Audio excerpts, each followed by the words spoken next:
الحمد لله وكفى وسلام على عباده الذين اصطفى أما بعد أعوذ بالله من الشيطان الرجيم بسم الله الرحمن الرحيم يا أيها الرسل كلوا من الطيبات واعملوا صالحا إني بما تعملون عليم.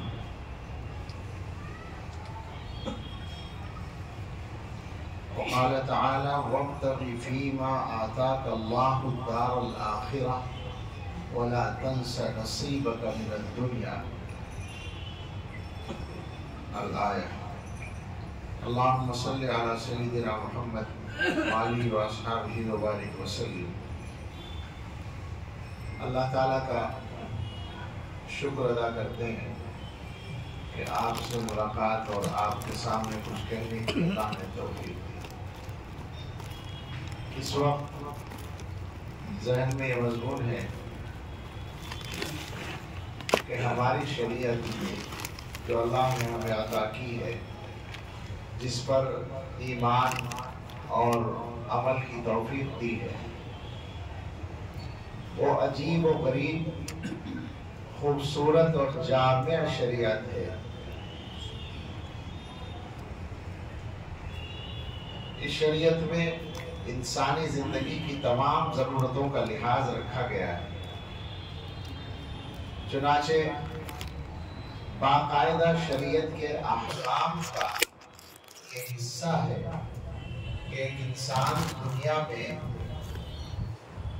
دنیا کی ضرورتیں پوری کرنے کے لیے کام کس طرح کرے، اور یہ بھی کہ اسے کرنا چاہیے، ضرور کرنا چاہیے.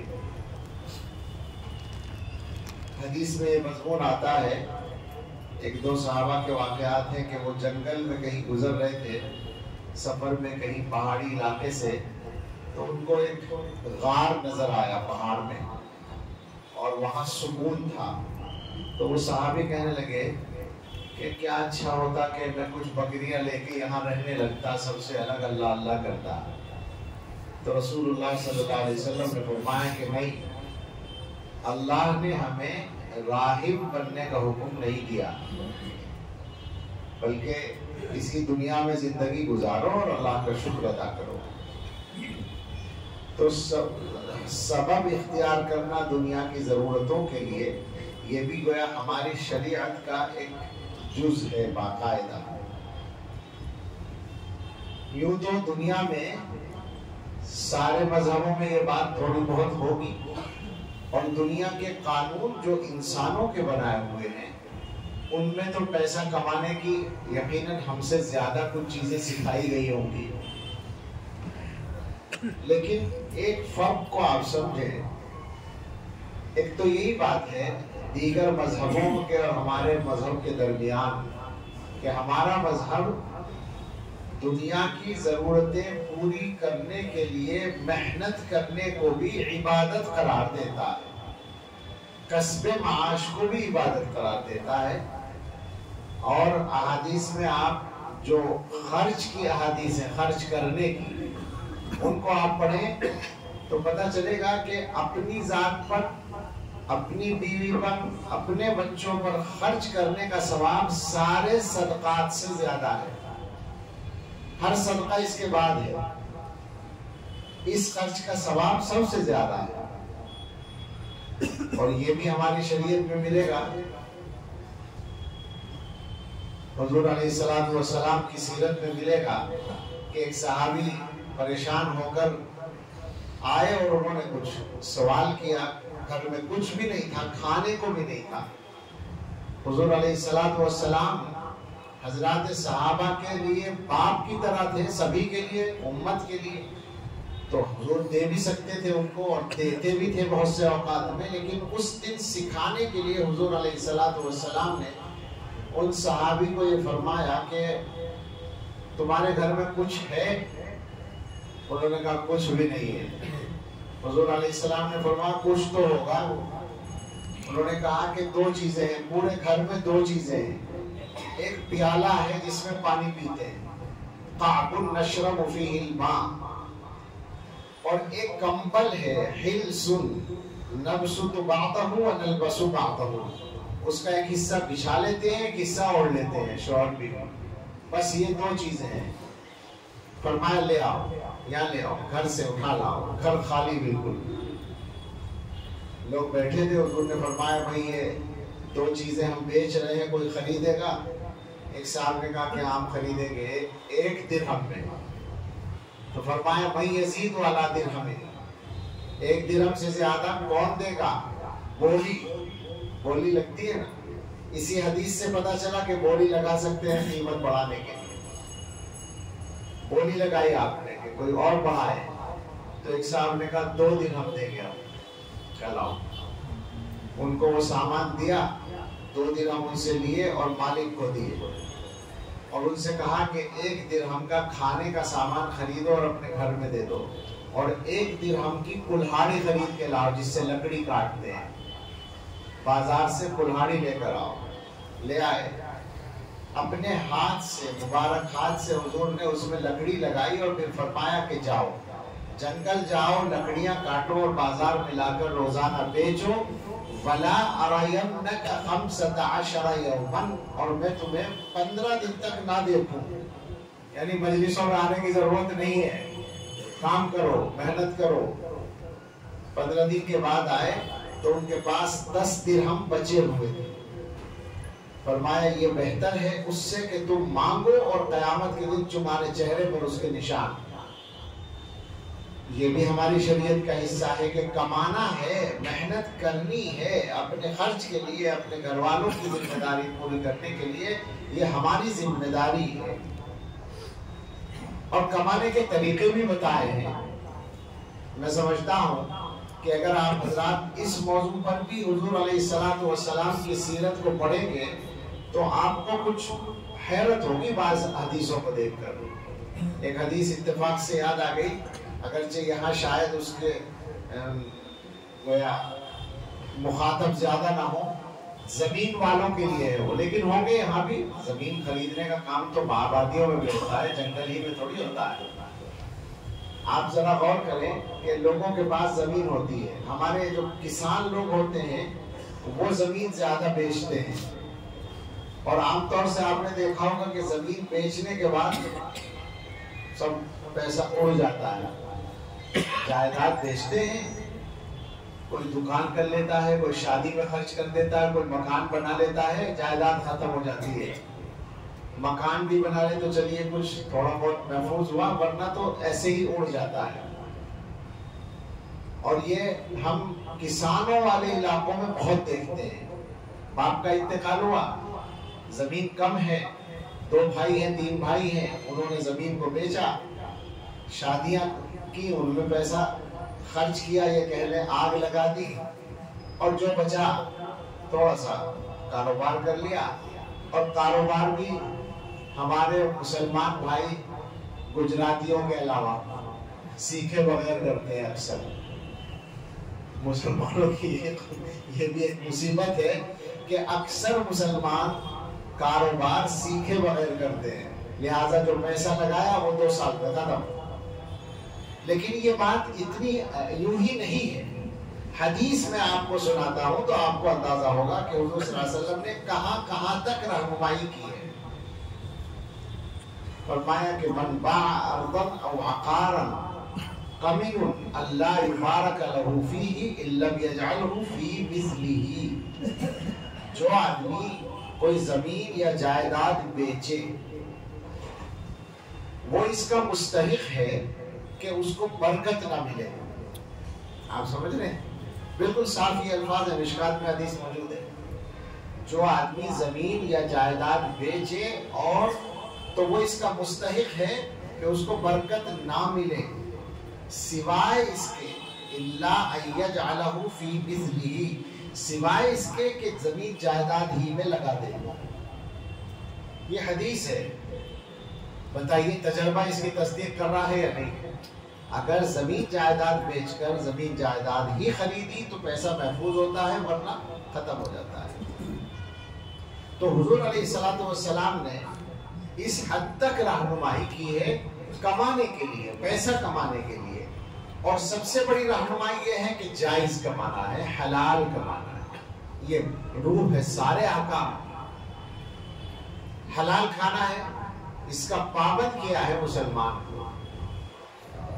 میں ایک بات اور کہنے جا رہا تھا جو بیچ میں چھوٹ گئی تھی، کہ کمانے کے طریقے تو اوروں نے بھی سکھائے ہوں گے، اور دنیا کے قانون تو بہت سکھاتے ہیں۔ آج کل تو وہی اکنومی ایک مستقل موضوع ہے، اقتصادیات، معاشیات، اور اس پر لوگ ڈگریاں حاصل کرتے ہیں اور محنتیں کرتے ہیں، اور کاروبار کو بڑھانے کے لیے جو آپ کے کیا ہوتے ہیں مشیر ہوتے ہیں کمپنیوں کے، ان کو بڑی بڑی تنخواہیں دی جاتی ہیں، وہ طریقے بتاتے ہیں کہ کیسے اپنی آمدنی کو بڑھانا ہے۔ تو ٹھیک ہے، کمانے کے طریقے لوگ سکھا دیں گے، لیکن دو باتیں اسلام کے علاوہ کہیں نہیں ملے گی۔ ایک بات تو یہ کہ یہ کما جو کچھ بھی رہے ہو، یہ دنیا نہیں ہے، آخرت ہے، خالی دنیا کے لیے نہیں ہے، بلکہ دنیا کی ضرورتوں میں بھی اگر استعمال کر رہے ہو تو یہ بھی آخرت ہے۔ میں نے ابھی بتایا کہ بیوی بچوں پر خرچ کرنے کا ثواب ہر صدقے سے زیادہ ہے، تو اس کا کیا مطلب ہے کہ پیسہ کمانا اور پیسہ خرچ کرنا یہ بھی عبادت ہے۔ اور اصل یہ ہے کہ تمہیں جو کچھ کمانا ہے وہ ایک سبب کے درجے میں کمانا ہے، نظر آخرت پر رکھنی ہے۔ ایک پیسہ بھی ایسی حالت میں تمہارے پاس نہیں آنا چاہیے کہ اللہ کے ہاں جا کے اس کا حساب دینا مشکل ہو جائے، یعنی حرام نہ آئے، مشتبہ نہ آئے، صرف حلال۔ قارون کا نام آپ سب جانتے ہوں گے، حضرت موسیٰ علیہ السلام کی قوم کا وہ آدمی جو کافر ہو گیا تھا، اور کافر بنانے والی چیز اس کو مال بہت دے دیا اللہ نے، تو دماغ خراب ہو گیا۔ اس کو جو نصیحت کی گئی تھی، اس نصیحت کا ایک ٹکڑا میں نے پڑھا تھا ابھی، اس کو یہ کہا گیا کہ وَابْتَغِ فِيمَا آتَاكَ اللَّهُ الدَّارَ الْآخِرَةَ وَلَا تَنْسَ نَصِيبَكَ مِنَ الدُّنْيَا، جو کچھ اللہ نے تمہیں دیا ہے اس میں آخرت کو تلاش کرو، یعنی اس مال کو آخرت کے لیے بھی خرچ کرو۔ اور آخرت کے لیے صرف خرچ کرنا ہی مراد نہیں ہے، آخرت کو سامنے رکھ کر کماؤ بھی، ناجائز نہ کماؤ، دھوکہ نہ دو، غلط مال نہ دو، کوالٹی خراب نہ کرو، جیسا وعدہ کرو وہ پورا کرو، جیسے ریٹ لو ویسا سامان دو، ساری تفصیلات اس میں آ جائیں گی۔ آخرت کو سامنے رکھ کر کماؤ، اور یہ بھی فرما دیا وَلَا تَنْسَ نَصِيبَكَ مِنَ الدُّنْيَا، دنیا میں سے اپنا حصہ بھی نہ فراموش کرو۔ اس کا ایک مطلب تو ہے کہ دنیا کے لیے بھی کام کرو، دنیا کی ضرورت پوری کرو، اور یہ کہ دنیا میں سے آخرت کے لیے کچھ حصہ لے جانے کی فکر کرو۔ یہ رہنمائی کہیں نہیں ملے گی، یہ اسلام ہے۔ یہ ایک بات ہوئی، اور اس سے آگے بڑھ کر ایک بات اور ہے، پھر میں لوٹوں گا، پیسہ کمانے کے طریقے سب بتائیں گے، اور ان کے ذریعے ان لوگوں کے پیسے بڑھ بھی جائیں گے، لیکن یہ کوئی نہیں بتائے گا کہ اگر یہ بھی بتائیں گے کہ نقصان ہو جائے تو اس کی تلافی کیسے کرنی ہے، اس کی ریکوری کیسے کرنی ہے، اگر کاروبار میں نقصان ہو جائے یہ بھی بتائیں گے۔ لیکن اگر اس کے بعد بھی ریکوری نہیں ہوئی، نقصان ہی ہو گیا، تو تمہارے دل پر اور دماغ پر جو اثر پڑے گا اس کا کیا علاج ہوگا، یہ کوئی نہیں بتائے گا سوائے اسلام۔ لہذا جن کے پاس یہ رہنمائی نہیں ہے ان کا حال کیا ہوتا ہے۔ ایک کتاب ہے، میں نے نہیں پڑھی ہے، ہمارے حضرت نے اس کا ذکر کیا ہے، دنیا کے 22 بڑے مالدار لوگوں کے آخر کے حالات ہیں، اور وہ 22 کے 22 اپنے اپنے زمانے میں دنیا کے ٹاپ 10 میں رہ چکے تھے۔ 10 مالداروں میں دنیا کے، آپ سوچیں ذرا، بڑے مالداروں کی جو فہرست ہر سال بنتی ہے، 500ویں نمبر پر جو ہوتا ہے وہ بھی ارب پتی ہوتا ہے، تو 10 کے اندر جو ہے وہ تو کتنے بڑے مالدار ہوتے ہیں۔ ایسے 22 آدمی، ان میں سے 14 آدمیوں کا آخر یہ تھا کہ انہوں نے خودکشی کی تھی. 14 ایسے مالدار جو اپنے وقت میں ٹاپ 10 میں رہے، ان کا انجام یہ ہے کہ دنیا سے وہ اس طرح گئے کہ انہوں نے خودکشی کی، سوسائڈ کر لیا، اپنے آپ کو خود مار لیا. کیا ہے یہ؟ رہنمائی اس کی نہیں ہے. نقصان ہوگا تو کیا ہوگا، تم پریشان ہوگے تو کیا ہوگا، تمہارا دل پریشان ہوگا تو کیا ہوگا. ہمارے یہاں کیا ہوگا؟ ہمارے یہاں یہ ہوگا کہ نقصان ہو گیا، افسوس تو ہوگا، لیکن اللہ پر نظر جائے گی. جو کیا اللہ نے کیا، دیا بھی اللہ نے تھا، لیا بھی اللہ نے ہے. اللہ دینے والا ہے، اللہ لینے والا ہے. مسئلہ حل ہو جائے گا یا نہیں؟ 100% حل ہو جائے گا. اور دنیا میں دوبارہ ملے تو بھی اور نہ ملے تو بھی مسئلہ تو حل ہو گیا نا. مایوس تو نہیں ہوا آدمی، زندگی سے مایوس تو نہیں ہوا. حضرت ہی سناتے ہیں کہ جب یہ بنگلہ دیش بنا تھا، پاکستان سے الگ ہوا تھا، تو پاکستان کے جو لوگ وہاں تھے ان کو وہاں سے بھاگنا پڑا، نکلنا پڑا. تو ایک صاحب تھے جن کی ٹرانسپورٹ کمپنی تھی اور بڑی تعداد میں ٹرک ان کے چلتے تھے. اور جب وہ حالات خراب ہوئے اچانک، تو ان کو ڈھاکہ سے اس حالت میں نکلنا پڑا اپنی بیوی کو لے کر کہ صرف بس جو کپڑے پہنے ہوئے تھے، کوئی سامان بھی نہیں لے سکے. فلائٹ پہ بیٹھے اور کراچی پہنچ گئے خالی ہاتھ. وہاں ان کے بھائی رہتے تھے، بھائی کے گھر چلے گئے. تو حضرت فرماتے ہیں کہ بعد میں حضرت سے ان کی ملاقات ہوئی تو انہوں نے بتایا کہ میں تو مایوس تھا، لیکن میری اہلیہ نے میرا دل بڑھایا. روزانہ وہ بیٹھ کر باتیں کرتی تھی اور یہ کہتی تھی کہ یہ تو ماشاءاللہ بہت ہمت والے آدمی ہیں، اور اتنا بڑا نقصان ہو گیا لیکن کوئی بات نہیں ہے، تو محنت کریں گے، اللہ دے دے گا. اس طرح اس سے روزانہ ہمت بڑھا کر ان کو تیار کیا. اور وہ کہتے ہیں کہ میں نے بھائی سے قرض لے کر ایک ٹرک لیا اور اس کو چلانا شروع، لائن وہی تھی تو اس کو چلانا شروع کیا. اور اس کے بعد آہستہ آہستہ محنت جاری رہی. تو حضرت کو جو بتایا، انہوں نے تو یہ بتایا کہ اس وقت میری کمپنی میں 200 ٹرک ہے. اللہ نے دوبارہ دے دیا. یہ بھی ہوتا ہے، لیکن اصل یہ نہیں ہے. ہو تب بھی نہ ہو تب بھی دل کا اطمینان اگر حاصل ہے تو مسئلہ حل ہے. خدا نخواستہ اگر آدمی کی نظر اسباب پر اس طرح سے ہے کہ وہ ساری چیزوں کو بھول جائے تو وہ بیکار ہے. خلاصہ میری بات کا 2-3 باتیں ہیں کہ اسلام نے ایک رہنمائی تو یہ کی ہے کہ ہمیں حلال کمانا ہے اور حلال جگہ خرچ کرنا ہے. ایک رہنمائی یہ کی ہے کہ ہمارے خرچ کی جگہیں کیا کیا ہیں، ان میں سب سے پہلے اپنی ذمہ داریاں ہیں اور ان کا ثواب سب سے زیادہ ہے. ایک رہنمائی یہ کی ہے کہ ہمیں حلال طریقے سے اپنے مال کو بڑھانا بھی ہے. تجارت کی ترغیب دی گئی ہے، باقاعدہ کاروبار کی ترغیب دی گئی ہے. لیکن ان سب سے بڑھ کر 2 باتیں ہیں. ایک بات تو یہ کہ اگر تمہارا نقصان ہو جائے تو تمہیں اللہ پر نظر رکھنی ہے، اور ایک یہ کہ جو کچھ کماؤ اور جو کچھ خرچ کرو اس میں آخرت کو سامنے رکھو. یہ دونوں باتیں کسی اور مذہب میں نہیں ملے گی. اس کو یوں بھی کہہ سکتے ہیں کہ گویا ہمیں یہ بتایا گیا کہ دنیا میں رہنے کے لیے سبب اختیار کرنا ہے، یہ ضروری ہے، لیکن سبب کو اصل نہیں سمجھنا ہے. دنیا میں 2 نظریے ہوتے ہیں، ادھر اور ادھر. ایک وہ لوگ ہیں جو سبب کا انکار کر دیتے ہیں، یعنی سبب اختیار کرنے کی ضرورت ہی نہیں ہے، اللہ کر دے گا. تو اللہ تو جناب عالی ساری دنیا کو کھلا سکتا ہے، کوئی مسئلہ ہی نہیں اللہ تعالیٰ کے لیے. مگر اللہ نے یہ تو نہیں بتایا نا. اللہ تعالیٰ نے کام کرنے کا حکم دیا ہے. حدیث میں تو صاف موجود ہے کہ آپ سے پوچھا گیا آپ صلی اللہ علیہ وسلم سے کہ اونٹنی کو باندھ کے اللہ پر بھروسہ کریں یا خود ہی چھوڑ دیں اور اللہ کے بھروسے پر چھوڑ دیں.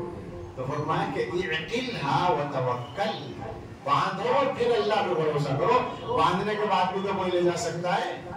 اپنے کرنے کا کام تم کر لو، اس کے بعد اللہ کے بھروسے پر چھوڑو. سبب اختیار کرو، پھر اللہ پر نظر رکھو. ایک دنیا تو وہ ہے اور ایک بڑی دنیا وہ ہے جو صرف سبب کو سب کچھ سمجھتی ہے، وہ اسباب ہی پر نظر رکھتی ہے، لہٰذا جب اس کے ہاتھ سے اسباب نکل جاتے ہیں تو وہ مایوس ہو جاتی ہے، وہ پریشان ہو جاتے ہیں، لوگ مایوس ہو کر خودکشیاں کرتے ہیں۔ آپ دیکھتے ہیں نا بہت سے لوگوں کو نقصان ہو جاتا ہے، کاروبار میں لاس ہو جاتا ہے، تو پھر کیا ہوتا ہے؟ ڈپریشن کا شکار ہو جاتے ہیں۔ مسلمان کو، کم سے کم دیندار مسلمان کو تو ڈپریشن کا شکار نہیں ہونا ہے، اس لیے کہ اسے پتا ہونا چاہیے جو کچھ ہے اللہ کی طرف سے ہے، جو ملا اللہ نے دیا، جو گیا اللہ نے لیا۔ رسول اللہ صلی اللہ علیہ وسلم نے ایک مرتبہ حضرت عبداللہ ابن عباس رضی اللہ عنہ کو کچھ نصیحتیں کی تھی باقاعدہ ہاتھ پکڑ کر۔ اس میں ایک ٹکڑا یہ تھا کہ وَعْلَمْ أَنَّ الْأُمَّةَ لَوْ اجْتَمَعَتْ عَلَىٰ أَن يَنْفَعُوكَ بِشَيْءٍ لَمْ يَنْفَعُوكَ إِلَّا بِشَيْءٍ قَدْ كَتَبَهُ اللَّهُ لَكَ وَلَوْ اجْتَمَعُوا عَلَىٰ أَن يَضُرُّوكَ بِشَيْءٍ لَمْ يَضُرُّوكَ إِلَّا بِشَيْءٍ قَدْ كَتَبَهُ اللَّهُ عَلَيْكَ۔ اچھی طرح سمجھ لو، سارے لوگ مل کر اگر تمہیں کوئی فائدہ پہنچانا چاہے تو جو فائدہ اللہ نے لکھا ہے وہی پہنچا سکے گا، اس کے علاوہ نہیں، اور سارے لوگ مل کر اگر تمہیں نقصان پہنچانا چاہیں تو وہی نقصان پہنچا پائیں گے جو اللہ کی طرف سے مقدر ہے، اس کے علاوہ نہیں پہنچا سکتے۔ تو اس کا مطلب یہ ہوا کہ تمہیں نظر اللہ پر رکھنی ہے، سبب اختیار بھی کرنا ہے لیکن نظر اللہ پر رکھنی ہے۔ یہ ہماری شریعت کا حسن ہے کہ ہمیں یہ سب بتایا گیا ہے۔ مسئلہ ہمارا یہ ہے کہ ہم ایک تو جانتے نہیں عام طور پر اپنی شریعت کی رہنمائی کو، جیسے میں نے یہ حدیث سنائی ہے جائیداد بیچنے والی، سنی عام طور پر آپ لوگوں نے نہیں سنی ہوگی، میں سناتا ہوں۔ جو کسان لوگوں کے مجمع میں تو ان کو تو بڑا تعجب ہوتا ہے، اس لیے کہ وہ اس میں مبتلا ہوتے ہیں اکثر و بیشتر۔ تو ہم ایک تو جانتے نہیں حضور صلی اللہ علیہ وسلم کی رہنمائی کیا کیا ہے، اور دوسرے پھر اس کے اوپر ہمارا اس درجے میں عمل نہیں ہوتا جتنا جانتے ہیں۔ ہم سب کو بس یہ اپنی زندگی کا نظام اسی طرح بنانا چاہیے، بلکہ یہاں یہ بات بھی شامل کر دوں کہ جو حلال کمانے کی بات ہے اس میں سارے حلال کے راستے اختیار کرنے کا حکم ہے۔ ایک مصیبت جس میں ہندوستان بھر کے ہر جگہ کے مسلمان اس وقت پھنسے ہوئے ہیں، وہ سودی قرضہ جو ہے اس سے اپنے آپ کو چھڑانا چاہیے۔ یہ بات آ گئی تو میں اس کو ضرور کہنا چاہوں گا، اس لیے کہ یہ میں کہہ سکتا ہوں کہ میرا موضوع بنا ہوا ہے کئی سال سے، 6-7 سال ہو گئے ہیں کہ میں جہاں جاتا ہوں وہاں کے لوگوں سے پوچھتا ہوں سودی قرضہ تو نہیں، تو ابھی تک نہیں میں جواب نہیں ملا، کہیں بھی نہیں ملا، ہر جگہ ہے۔ اور آپ کو تعجب ہوگا کہ یہاں تو ہم بیٹھے ہیں گجرات میں، تو ہندوستان کا مغرب ہے، بالکل مشرق میں چلے جائیں، تریپورہ اور آسام اور فلاں فلاں سب جگہ ہے، جنوب میں ساؤتھ میں چلے جائیں، کیرلا میں بھی ہے، کرناٹک میں بھی ہے، تمل ناڈو میں بھی ہے، شمال میں چلے جائیں کشمیر میں بھی ہے، پنجاب میں بھی ہے، یو پی میں بھی، سب جگہ ہے، کوئی جگہ بچی ہوئی نہیں ہے۔ میں تکلیف میں آپ کو بتا رہا ہوں، میں بالکل کوئی سنی سنائی نہیں کہہ رہا ہوں، مجھے ابھی تک میں سال بھر میں سینکڑوں جگہ میرا جانا ہوتا ہے، سینکڑوں جگہ ایک سال میں، اور کئی سال سے میں پوچھتا پھرتا ہوں۔ دو چیزوں سے خالی کوئی جگہ نہیں ملی، سودی قرضہ اور نشہ۔ نہ کشمیر خالی ہے، نہ کیرلا خالی ہے، نہ گجرات خالی ہے، نہ آسام خالی ہے، نہ بیچ کا ہندوستان خالی ہے۔ کیا مصیبت آئی ہے آخر؟ کوشش کریں کم سے کم یہ جو سودی قرضے کا قصہ ہے، اور لگ بھگ ایک ہی جیسا ہے پوری جگہوں پر۔ پہلے تو کاروبار کے لیے لوگ لیتے تھے لون، اور کھیتی کرنے کے لیے کرشی لون یا گاڑی خریدنے کے لیے، لیکن اب تو روزانہ کے خرچوں کے لیے ہر مہینے وہ جو سوسائٹیاں بنی ہوئی ہیں 10,000 روپے دے رہی، 12,000 وصول کر رہی، اور نہیں ادا ہو رہا ہے، تو آگے کیا کیا مسائل آتے ہیں ان کا ذکر کرنا بھی مشکل ہے۔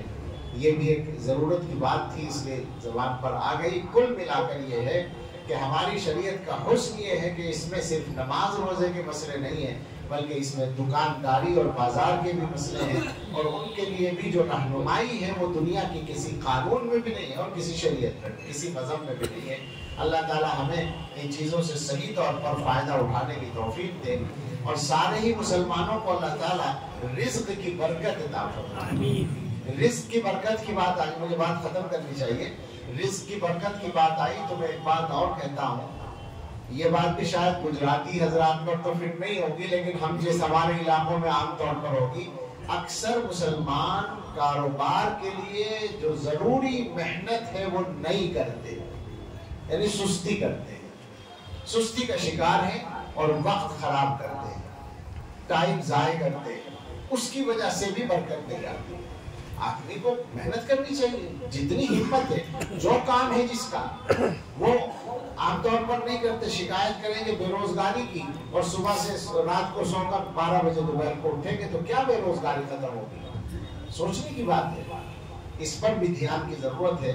اپنے جوانوں کو خاص طور سے یہ بات سمجھائی جائے کہ ٹائم خراب نہ کریں، ہمارے پاس جو عمر ہے وہ امانت ہے اللہ تعالیٰ کی جس کا حساب دینا ہے، اس کو ضروری اور جائز کاموں میں خرچ کرنا ہے، اس کے علاوہ نہیں۔ اللہ ہم سب کو توفیق دے اور شریعت کے احکام کو عملی زندگی میں لانا ہمارے لیے آسان فرمائے، اور تمام مسلمانوں کو رزق حلال نصیب فرمائے۔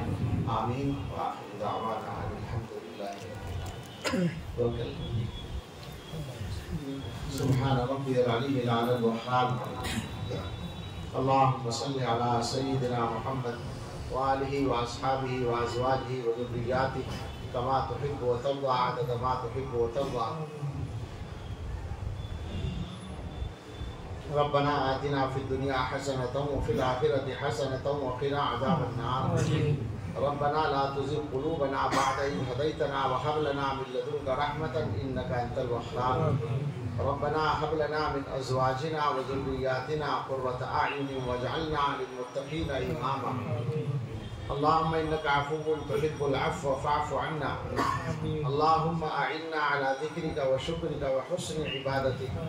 اللهم أغننا بالعلم وزينا بالحلم وأكرمنا بالتقوى وجملنا بالعافية۔ اللهم أعنا على ديننا بالدنيا وعلى آخرتنا بالتقوى۔ اے اللہ، یہ ہمارے رب، ہمارے مہربان رب، ہمارے ساتھ رحمت کا، معافی کا اور مغفرت کا معاملہ فرمائیے، اور ہمارے سب کے اور ہمارے متعلقین کے گناہ معاف فرما دیجیے۔ اللہ ہماری غلطیوں کی سزاؤں میں ہمیں مبتلا نہ کیجیے، غلطیوں کی اور گناہوں کی نحوستوں سے ہمیں محفوظ فرمائیے۔ اے اللہ سچی توبہ نصیب فرمائیے۔ اے اللہ ہمیں اپنے اچھے بندوں میں شامل فرما لیجیے۔ اے اللہ اس پوری امت کے حال پر رحم فرمائیے۔ اے اللہ عجیب و غریب حالات سے ہم گزر رہے ہیں، اکثر مسلمان بے نمازی ہیں، اکثر مسلمان قرآن پڑھنا نہیں جانتے ہیں۔ اے اللہ اکثر مسلمان روزگار کے سلسلے میں پریشان ہیں اور حلال و حرام کے سلسلے میں بے بہرا ہیں۔ اے اللہ رحم فرما دیجئے حضرت، اے اللہ اس امت پر رحم فرما دیجئے، یہ حضرت محمد صلی اللہ علیہ وسلم کی امت ہے۔ اللہ اس امت کی غلطیاں کہیں نہ کہیں حضور کے نام سے جوڑ دی جاتی ہیں، جبکہ حضور اس سے بالکل بری ہوتے ہیں۔ اللہ ہمیں حضور کے نام پر دھپا لگانے سے بچا لیجیے اور ہمیں حضور کی سنتوں پہ چلنے والا بنا لیجیے۔ اللہ ہمیں شریعت سے فائدہ اٹھانے کی توفیق عطا فرما دیجیے۔ اللہ ہمیں اپنے حالات سدھارنے کی توفیق دے دیجیے۔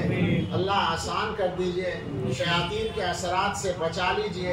اللہ برے ماحول کے اثرات سے ہمیں اور ہمارے بیوی بچوں اور متعلقین کو محفوظ فرما دیجیے۔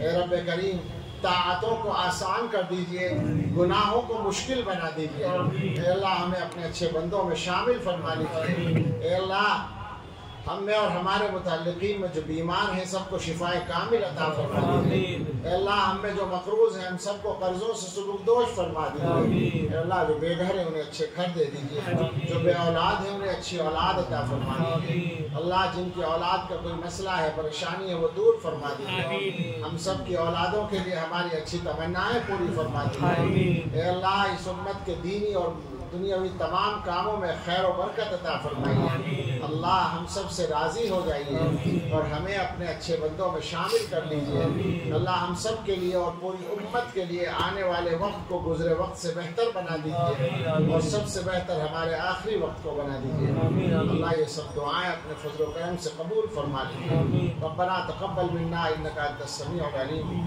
وتب علينا انك انت التواب الرحيم وصلى الله على سيدنا محمد وآله واصحابه اجمعين برحمتك يا ارحم الراحمين.